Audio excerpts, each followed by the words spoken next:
Bapa, kami bersyukur kami boleh tetap ada di tempat ini. Kami bersyukur kami boleh menaikkan puji-pujian penyembahan bersama-sama. Dan kami tahu Engkau ada di tempat ini Tuhan. Engkau belum selesai untuk apa yang Engkau ingin kerjakan di dalam kami. Karena itu biarlah saat ini waktunya kami boleh meneduhkan hati dan pikiran kami untuk mendengar akan firman-Mu, merenungkan akan firman-Mu. Karena kami tahu Tuhan, hidup kami bukan karena roti saja, tetapi karena firman dan perkataan-Mu yang akan menghidupkan kami. Karena itu biarlah Engkau berbicara kepada kami masing-masing sesuai dengan apa yang Engkau ingin beritahukan kepada kami. Singkapkan semua yang masih terselubung, dan biarlah rahasia daripada kebenaran firman-Mu boleh menjadi bagian buat kami Tuhan. Pagi hari ini kami butuh Engkau dan selalu kami butuh Engkau.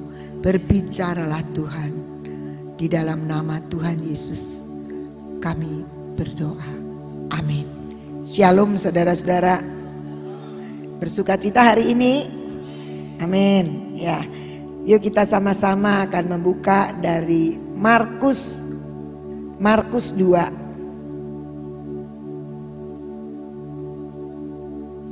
Markus 2 kita akan baca dari ayat pertama sampai ayatnya yang ke-12. Kita akan baca satu perikop ini yang saya percaya kita semua pernah membaca dan pernah juga merenungkan. Tapi mari biarlah pagi ini kita akan merenungkan sekali lagi dengan judul perikop orang lumpuh disembuhkan. Markus 2 ayat yang pertama mulai. Kemudian sesudah lewat beberapa hari waktu Yesus datang lagi ke Kapernaum, tersiarlah kabar bahwa ia ada di rumah. Maka datanglah orang-orang berkerumun sehingga tidak ada lagi tempat. Bahkan di muka pintu pun tidak. Sementara ia memberitakan firman kepada mereka, ada orang-orang datang membawa kepadanya seorang lumpuh digotong oleh 4 orang. Tetapi mereka tidak dapat membawanya kepadanya karena orang banyak itu. Lalu mereka membuka atap yang di atasnya. Sesudah terbuka mereka menurunkan tilam tempat orang lumpuh itu berbaring. Ketika Yesus melihat iman mereka, berkatalah ia kepada orang lumpuh itu, "Hai anakku, dosamu sudah diampuni." Tetapi di situ ada juga duduk beberapa ahli Taurat. Mereka berpikir dalam hatinya, "Mengapa orang ini berkata begitu? Ia menghujat Allah. Siapa yang dapat mengampuni dosa selain daripada Allah sendiri?" Tetapi Yesus segera mengetahui dalam hatinya bahwa mereka berpikir demikian. Lalu ia berkata kepada mereka, "Mengapa kamu berpikir begitu dalam hatimu? Manakah lebih mudah mengatakan kepada orang lumpuh ini, dosamu sudah diampuni, atau mengatakan, bangunlah, angkatlah tilammu dan berjalan? Tetapi supaya kamu tahu bahwa di dunia ini anak manusia berkuasa mengampuni dosa, berkatalah ia kepada orang lumpuh itu, kepadamu kukatakan, bangunlah, angkatlah tempat tidurmu dan pulanglah ke rumahmu. Dan orang itu pun bangun, segera mengangkat tempat tidurnya dan pergi keluar di hadapan orang-orang itu. Sehingga mereka semua takjub, lalu memuliakan Allah.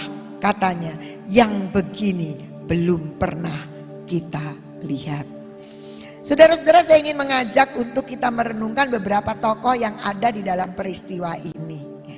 Mari kita bersama-sama. Yang pertama, saya ingin mengajak untuk kita melihat begitu. Ada orang-orang yang datang membawa orang lumpuh dan digotong oleh 4 orang. Jadi sebenarnya orang-orang yang bersama-sama dengan orang lumpuh ini enggak cuma 4 loh. Ada beberapa orang. Dan saya menyimak ini sebagai kelompok orang-orang yang peduli sama orang lain. Jadi orang-orang yang punya hati terhadap orang lumpuh ini. Lebih dari 4. Tapi yang gotong 4. Jadi kita bisa bayangin kalau mereka pakai tanduk 4 di 4 sudut itu bawah. Dan apa yang terjadi ketika mereka datang, mereka dengar, oh Yesus ada di rumah. Mereka datang berbondong-bondong, tapi tempatnya sudah sangat penuh. sehingga tidak memungkinkan untuk menggotong orang lumpuh itu untuk masuk. Nah, kemudian kalau di sini langsung mereka kan bilang terus naik ke atap. Tapi saya percaya nggak sebegitu mudah ya. Ini orang ini mesti mikir. Mereka bilang wah udah nggak punya harapan untuk masuk. Tapi ternyata ada orang-orang yang punya peduli ini nggak berhenti sampai di situ. Mereka pasti pikir-pikir dulu, dari mana ya masuknya, dari mana ya masuknya. Terus mereka lihat naik atas gitu ya. Rumahnya seperti apa? Saya nggak bisa bayangin rumahnya waktu itu seperti apa. Biasanya banyak di luar negeri di sana itu semuanya atasnya seperti modelnya dak. Kalau dak beton sih sudah pasti nggak bisa. Kalau genteng, saya mikir juga kalau genteng mereka harus bongkar reng, bongkar kasonya ya. Karena untuk masukkan tilam itu, masukkan tandu itu butuh ruangan yang cukup besar. Tapi ini adalah kelompok orang-orang yang pedulinya tuh nggak separuh-separuh. Mereka punya kasih, punya pengharapan, punya iman bahkan dikatakan di situ ya. Untuk benar-benar temennya ini, orang lumpuh ini akan disembuhkan oleh Yesus. Jadi mereka tuh mau repot. Mereka peduli itu tidak separuh-separuh. Mereka adalah orang-orang yang punya cinta menurut saya, punya kasih terhadap sesama. Dan mereka juga punya percaya bahwa Yesus bisa menyelesaikan. Dan mereka menurut saya nggak gampang dan waktunya nggak singkat. Mereka naik, lihat-lihat dulu sambil yang di bawah ngasih kode. Yesus itu duduknya di mana? Jangan diturunkan Yesusnya di sana. Orangnya turunnya di sana. Itu penuh sekali. Pasti sulit nanti untuk memindahkan. Jadi mereka tahu titik-titik yang tepat untuk menurunkan. Itu butuh waktu, butuh pemikiran, butuh kreativitas, butuh repot. Udah, mereka tahu. Oh, titik di situ dibongkar. Ngangkat orang lumpuh juga gak gampang. Resikonya bisa melorot. Resikonya bisa jatuh ya kan. Tapi mereka, singkat cerita yang di Alkitab dikatakan, mereka berhasil bawa ke atas. Dan mereka berhasil menurunkan. Saya hanya merenungkan ya. Orang-orang yang punya hati, yang punya kasih, yang punya kepedulian, yang tetap punya harapan bahwa Tuhan akan memberkati orang lumpuh ini, menyembuhkan orang lumpuh ini, adalah kelompok orang-orang yang belum tentu banyak loh di sekitar kita itu. Karena ada begitu banyak orang bisa menolong orang lain tapi gak mau repot. Kalau yang gampang-gampang aja, yang repot-repot udah biarin yang lain saja. Itu sering kali terjadi. Tapi saya mau mengajak kita merenungkan. Ketika kita peduli sama orang lain, ketika kita mengasihi orang lain, ketika kita rindu membawa orang lain kepada Tuhan, itu selalu ada harga yang dibayar. Repot, yang bawa sendiri resiko jatuh loh. Itu yang bawa naik ke atas dengan bawa orang, bukan orang lumpuhnya saja yang punya resiko jatuh, dianya juga punya resiko jatuh. Jadi artinya ketika kita ingin bertindak sesuatu untuk menjadi berkat, jangan selalu pilih apa yang nyaman dan enak buat kita. Ini diwakili oleh 4 orang yang bawa tandu dan sebenarnya ada banyak orang lain juga yang ikut bersama. Tapi mungkin ada sebagian yang berhenti di tengah jalan, tapi 4 orang ini dia terus lakukan. Sampai ketika Yesus melihat iman mereka, bukan imannya orang yang lumpuh ini. Mereka berarti ada beberapa orang. Jadi orang-orang yang menurunkan itu. Ketika Yesus melihat iman mereka, berkatalah ia kepada orang lumpuh ini. Ngomong sama yang lumpuh tapi berdasar iman daripada orang-orang yang membawa itu. Hai anakku, dosamu sudah diampuni. Saya mau katakan di sini luar biasa. Sejauh apa kita saat ini sudah melayani. Kita mungkin pergi ke desa-desa, ke gunung-gunung kita melayani. Tapi sejauh apa kita punya hati yang sama. Mungkin ketika ya saya 2 kali ya dapat tugas yang dipercayakan untuk ikut ambil bagian ke desa-desa. Tapi saya nggak pilih. Dua-duanya ini pinggir jalan. Ya mungkin tahu ya, yang bagi tugas ya tahu. Kasihan, masa harus naik ke gunung. Dan saya diajak, pernah saya diajak sama Christian. Tante, nanti ikut ya di atas gunung. Kita naik gunung 2 jam, pulang 2 jam. Aduh Christian, naik gunung. Dulu saya muda aja naik gunung gak suka. Apalagi sekarang suruh naik gunung, bisa-bisa pulang saya minta gendong, saya bilang gitu. Atau belum sampai, karena memang harus seperti itu. Nah, tapi memang ketika kita ingin melakukan sesuatu untuk kerajaan Allah, kita ingin menjadi berkat buat orang lain, kita harus masuk di dalam kelompok orang-orang yang berani bayar harganya. Dan saya kagum dengan 4 orang ini, mereka bukan secara fisik saja menjadi berkat, tetapi iman mereka juga mendorong untuk Tuhan bergerak. Jadi kalau kita sedang mungkin kita punya dipercaya ada orang-orang yang datang kepada kita dan ada orang-orang yang butuh pertolongan untuk didoakan, kita jangan anggap imanmu harus yang kuat. Ternyata iman kita juga diperhitungkan sama Tuhan. Jadi kita harus nggak cuma calo supaya dia percaya dan beriman, tapi mari kita juga memberikan satu semangat menyatakan bahwa imanku juga membantu engkau untuk bisa ketemu dengan Tuhan Yesus. Nah, mari kita belajar. Kita belajar dari satu kelompok orang-orang yang benar-benar mau membayar harganya. Yang kedua, kita belajar. Saya cerita dulu sama yang ahli Taurat dulu. Kelompok ahli Taurat adalah kelompok yang pada waktu Yesus mengatakan dosamu sudah diampuni, dalam hati, siapa ini berani-berani ngomong dosamu sudah diampuni. Seringkali kita juga seperti itu. Ketika kita dengar renungan atau kita melihat orang-orang satu lawatan dan sebagainya, kita dalam hati, jangan-jangan itu rekayasa. Mana mungkin, enggak pas seperti itu. Mana mungkin itu minyak keluar, pasti ada selangnya. Misalnya seperti itu ya. Ada orang-orang yang berpikir begitu. Dan ini juga ahli Taurat adalah orang yang, tapi herannya dia itu memang gak percaya sama Tuhan Yesus. Kok ya datang gitu loh. Gitu, kok dia mau. Nah itu kan banyak orang yang sebenarnya, kalau saya mau terus terang mengatakan, gak terlalu suka sama Gracia, tapi ya datang tuh. Gitu, nanti ngomong ke depan, gak percaya ngomong, buang waktu kalau menurut saya, gak percaya gak usah datang. Tapi itu ada kelompok di tengah-tengah kita. Dan tentu saja sebenarnya mereka juga butuh firman. Saya hanya berdoa buat orang-orang seperti itu satu saat dibukakan. Saya pernah cerita ketika di taman Tuhan itu ada minyak. Saya broadcast ke guru-guru. Saya broadcast ke guru-guru. Saya bilang siapa yang, mereka udah datang tanggal 25. Tapi kalau masih butuh minyak silahkan didaftar kembali. Mereka daftar di grup guru nih, wah banyak yang daftar. Selesai itu mereka ngambil, semua sudah ngambil. Ada seorang guru datang kepada saya.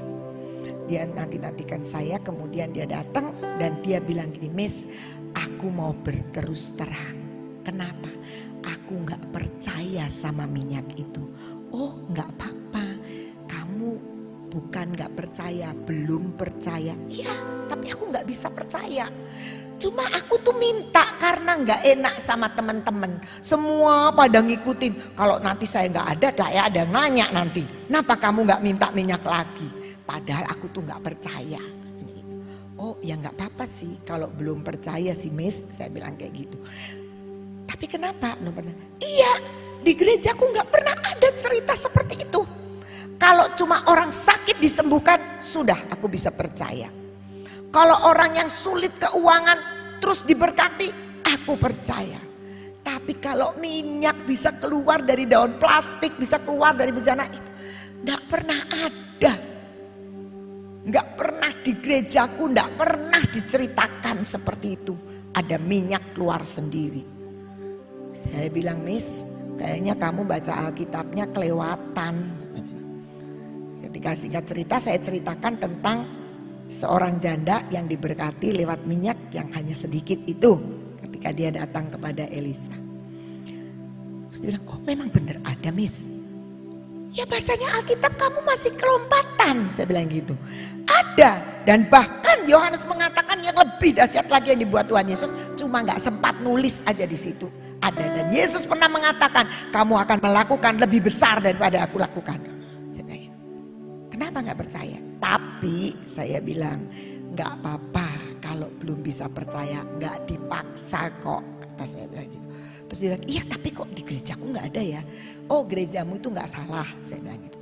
Cuma gereja itu didirikan oleh orang-orang yang punya hati pada zaman itu, yang pengenalan akan Tuhannya belum nyampe sampai seperti zaman sekarang. Tetapi kita untuk mengenal Tuhan selalu akan ditambahkan. Tidak mungkin saya kenal Tuhan, misalnya saya kenal list sempurna semuanya, enggak. Bertahun-tahun bertambah-tambah, sama suami istri saja. Saya pacaran 7 tahun menikah belum kenal. Menikah sampai sudah puluhan tahun masih terus belajar mengerti. Apalagi dengan Tuhan. Tapi gak apa-apa kok Miss. Kalau kamu belum bisa percaya, ndak bisa dipaksa. Tapi minta saja doa sama Tuhan supaya bisa mengerti, menangkap dan percaya. Saudara tahu, pulang dari situ minyaknya tumpah. Dia jadi orang yang harum. Semua temannya, kok kamu wangi sekali sih? Wangi sekali. Ternyata minyaknya tuh tumpah. Begitu dia tumpah, dia mengalami satu sentuhan dari Tuhan. Loh, aku gak percaya jadi minyakku tumpah. Dia datang ke saya dan nangis. Dan, Miss, boleh minta minyak lagi gak? Minyakku tumpah. Loh, katanya gak percaya. Aku percaya sekarang, Miss. Gitu. Dan dia tiap hari sekarang ke taman Tuhan. Ini adalah kelompok-kelompok yang seringkali datang tapi nggak percaya. Cuma dia justru ingin menguji Tuhan Yesus barangkali. Nah ini kelompok ahli Taurat. Kelompok yang berikutnya saya akan bicara soal orang lumpuh. Orang lumpuh ini adalah kelompok, kita mungkin nggak lumpuh dalam arti secara fisik. Tapi siapa tahu hidup kita penuh dengan kelumpuhan. Kelumpuhan dalam bidang apapun. Kita seringkali bisa lumpuh ya. Lumpuh kasih, tidak punya kasih ya. Lumpuh sering menghakimi. Kelumpuhan-kelumpuhan apa saja yang membuat kita tidak bisa bergerak, berjalan seperti yang Tuhan mau.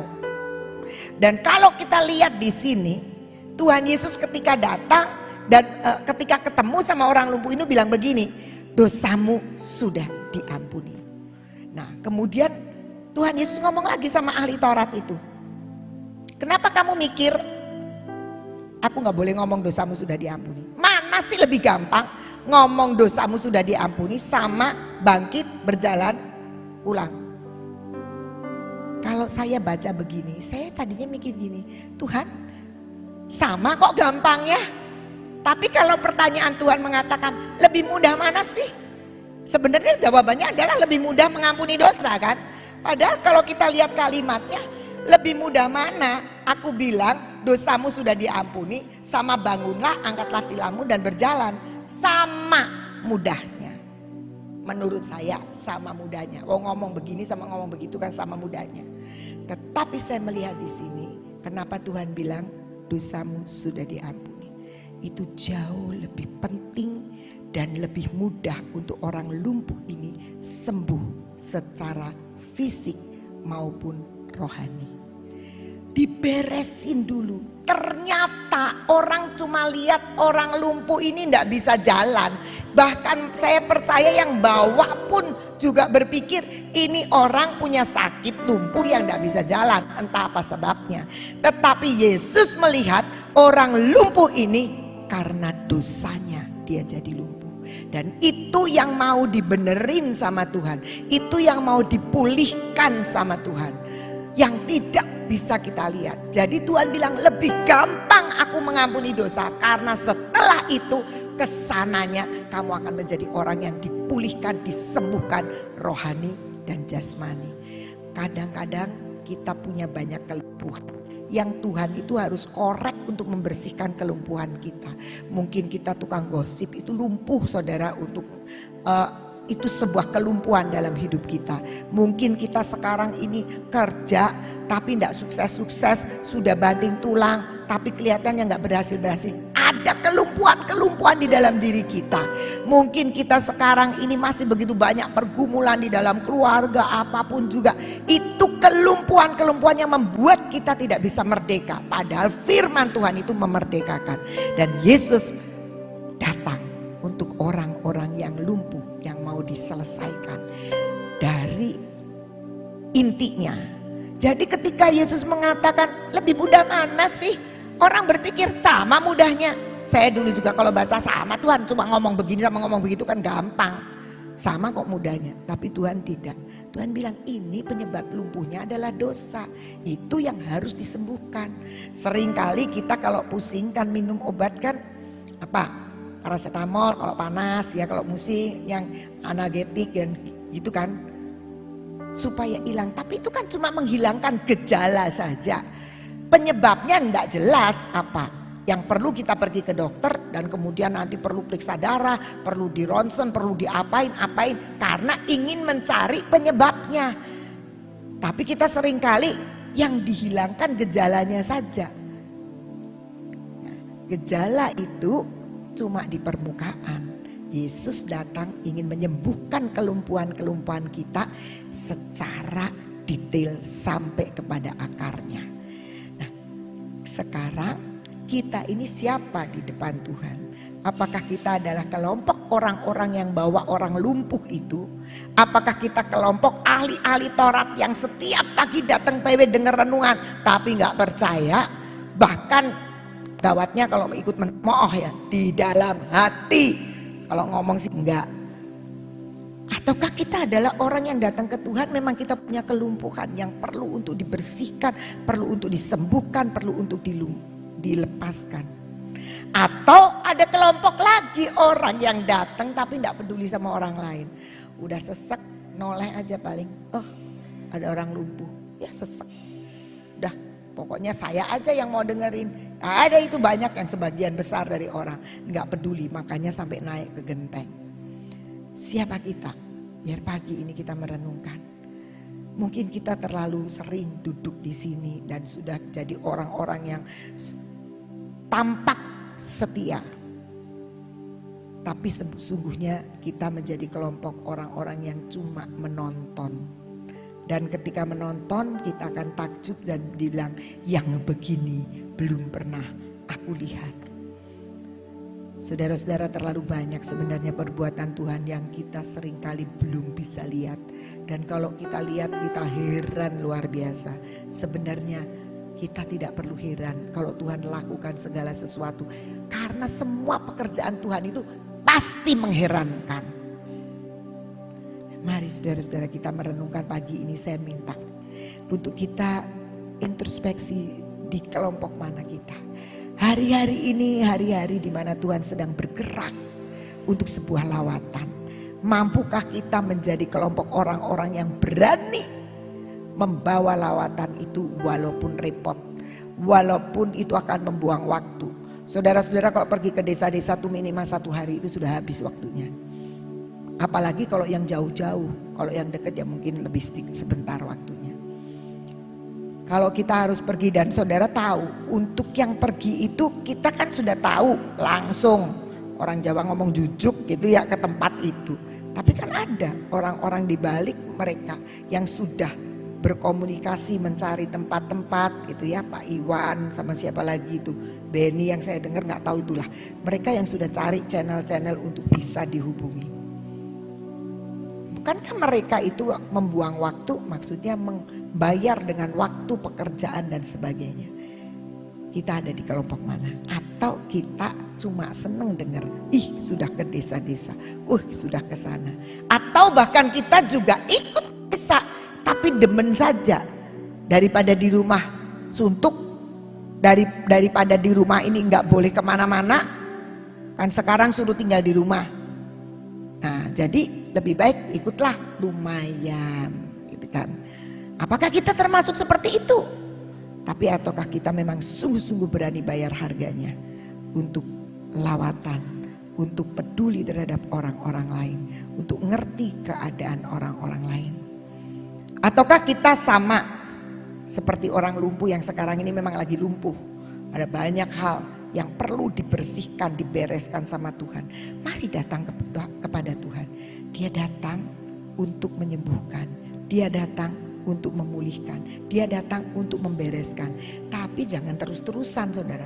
Dari dulu, sekarang dan sampai selama-lamanya aku belum beres-beres. Ayo Tuhan dibereskan-bereskan. Kita perlu mengejar pemberesan itu di depan Tuhan. Dengan cara ayo baca Alkitab. Datang ke Tuhan. Tiap hari berdoa, tiap hari memuji Tuhan. Apa saja yang difirmankan, apa yang disampaikan Ibu Nani, apa yang sedang dikerjakan hari-hari ini, ikuti saja supaya hidup kita dipulihkan dan dibersihkan. Kemarin saya ketemu dengan satu orang tua. Orang tua yang mau masukin anak. Ini sebenarnya dia sudah datang sehari sebelumnya tapi gak ketemu saya. Dia ketemu sama Sir Steve. Terus gak selesai lah sama Sir Steve. Sir Steve laporan nama saya, lucu juga. Miss, besok akan ada orang yang mau ketemu sama Miss Ina. Kenapa? Sama saya nggak selesai, saya pusing katanya. Nah, terus Miss Poni bilang, iya itu sampai kayak pasar. Kenapa? Jadi si orang tua biasa ya, kalau ke sekolahan kan nggak ada orang yang ngaku lagi diberkati, itu nggak ada. Jarang gitu, pasti dia ngomong yang gini. Nah dia seorang single parent, suaminya sudah meninggal. Nah, dia bilang begini, dia nawarnya sangat murah sekali. Jadi Sir Steve itu bilang, ayo coba jangan seperti itu, kan sekolah ini butuh begini. Ya tapi saya tidak punya suami. Dia bilang gitu. Nah Sir Steve, ya gak apa-apa kan Tuhan bisa berkati. Anda kan bekerja. Ya tapi saya tidak punya suami. Itu kata saya tidak punya suami menjadi sebuah andalan yang harus dimaklumi. Ya tapi kan Anda punya anak cuma 2. Kami ini punya anak 720 kata Sir Steve. Ya 720 tapi nanti kan berkatnya banyak dari Tuhan. Lah ibu juga kan bisa diberkati sama Tuhan. Ya tapi kan saya tidak punya suami. Pokoknya singkat cerita sampai Sir Steve tuh bilang sama saya, Miss, saya pusing ngadepin orang gak punya suami, gak punya. Saya bilang gini, gampang kok kata saya gitu. Gampang jawabnya, kalau saya yang jawab tak, dia ngomong begitu saya ngomong. Ya udah cari suami aja kalau itu menyelesaikan dan menjadi solusi. Saya bilang gitu, kata Sir Steve-nya, iya sudah di mulut saya ngomong gitu tuh. Cuma gak tega aja. Ya baguslah kalau gak tega. Besoknya datanglah dia ketemu saya. Saya udah tungguin nih sebenarnya. Dia mau ngomong gak punya suami gak. Tapi ternyata di depan saya nggak cerita nggak punya suami itu. Dia cuma, Miss saya minta gini. Akhirnya saya cerita dan ternyata saya melihat dia memang orang Kristen tapi enggak mungkin orang Kristennya enggak pernah baca Alkitab. Jadi saya bilang ayo cari Tuhan. Tuhan tuh bisa menolong, Tuhan bisa jadi andalan. Saya ngomong gitu, dia jawabnya gini. Terus saya suruh baca Alkitab. Baca Alkitab tuh blenger Miss, blenger. Oh saya bilang ya pantes Anda blenger sih dekat sama Tuhan. Ya Tuhan juga dong blenger sama Anda. Karena kalau tidak baca Alkitab Anda tidak kenal Tuhan. Ketika Tuhan mau nyodorin sesuatu berkat Anda tidak pernah tahu. Ketika Tuhan mau nuntun kamu kemana kamu tidak pernah tahu. Karena firman itu pelita yang akan menuntun kamu. Nah saudara-saudara ada banyak orang seperti itu. Dia lebih senang mengandalkan kepada sekolah. Saya bilang kalau kalian mengandalkan sekolah ini bakal diberkati. Lebih baik. Tapi kalian gak boleh, kalian gak diberkati kalau kalian mengandalkan sekolah, mengandalkan manusia, termasuk mengandalkan suami. Percayalah Tuhan jauh lebih daripada suami. Karena dia punya segala-galanya. Nah kelompok mana kita? Itu orang yang lumpuh. Orang yang lumpuh yang tidak mampu untuk menangkap apa yang Tuhan sedang sediakan. Tidak mampu untuk meraih berkat dan janji Tuhan. Karena janjinya ada di sini, dia melenger. Dia adalah orang lumpuh. Mari kita. Tapi jangan berpikir, saya sudah ke PW tiap hari dengar firman, saya tidak lumpuh. Mari kita koreksi. Apakah kita orang lumpuh yang Tuhan perlu mengatakan, datang menyentuh hidup kita dan menyembuhkan lewat intinya, entah pengampun dosa, entah hal-hal yang lain dari kekurangan-kekurangan hidup kita. Tapi mari kita melihat kelompok-kelompok ini dan kita introspeksi. Saya mengajak, bukan saya sudah hebat, saya pun setiap hari koreksi. Apa sih Tuhan di dalam diri saya? Bukakan dan singkapkan, karena saya tahu ada begitu banyak hal yang perlu dan masih perlu dibenahi dalam hidup saudara dan saya. Sampai nanti ada begitu banyak orang akan takjub melihat hidup kita masing-masing dan akan berkata, yang seperti ini belum pernah aku lihat. Karena pekerjaan tangan Tuhan yang akan terus dinyatakan baik dalam hidup kita maupun hidup komunitas kita, persekutuan kita, hidup gereja kita, hidup bahtera, hidup daripada orang-orang yang dilawat itu. Kita akan melihat yang begini belum pernah kita lihat, tapi Tuhan pasti akan kerjakan. Mari kita introspeksi akan hidup kita masing-masing. Tuhan Yesus memberkati.